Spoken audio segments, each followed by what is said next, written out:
Hello guys, welcome back to my YouTube channel Shampa কিচেনের তরফ থেকে তোমাদেরকে অনেক অনেক স্বাগত। তো আজকের রেসিপিটা হচ্ছে পনির ভাপা।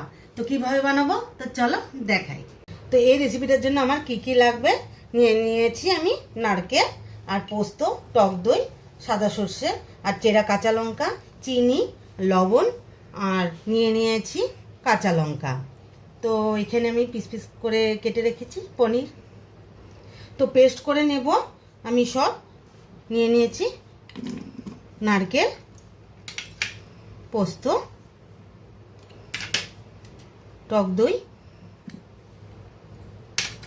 কাঁচা লঙ্কা আর দিয়ে দিব সর্ষে। তো গ্যাসটা জ্বালিয়ে দিলাম আর ফ্রাই প্যানটা বসিয়ে দিলাম। তো পনিরগুলো ভেজে নেব। তো ফ্রাই প্যানটা তো বসিয়ে দিয়েছি, তো গরম হয়ে গেছে, দিয়ে দেব রিফাইন তেল। রিফাইন তেল দিয়ে ভেজে নেব। তো তেলটা গরম হয়ে গেছে, পনিরগুলো ছেড়ে দিই।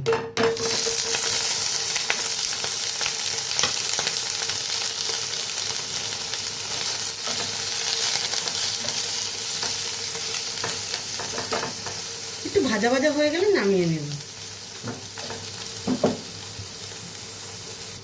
তো পনিরগুলো একটু বাদামি কালার হয়ে গেছে, তো এখন নামিয়ে নিই। তো পেস্ট করে রেখেছি, তো মশলাটা দিয়ে দিলাম। ভাজার পনিরগুলো দিয়ে দিব। তো দিয়ে দিব স্বাদ মতো লবণ। তো দিয়ে দিব চিনি আর চেরা কাঁচা লঙ্কাগুলো দিয়ে দিলাম। তো দিয়ে দিব সর্ষের তেল। তো ভালোভাবে এখানে মিক্সড করে নিই। তো ঢাকনাটা আটকে দিয়ে আমি কড়াইতে বসিয়ে দেব।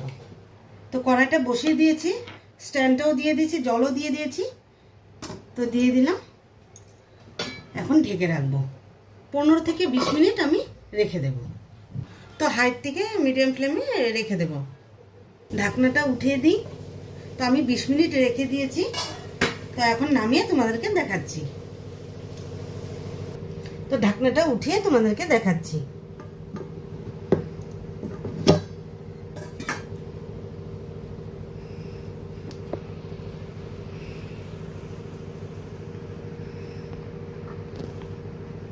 পনির ভাপা রেসিপিটা কেমন লেগেছে অবশ্যই কমেন্টে জানাবে। আর লাইক, শেয়ার অ্যান্ড সাবস্ক্রাইব করতে একদম ভুলবে না। বাই।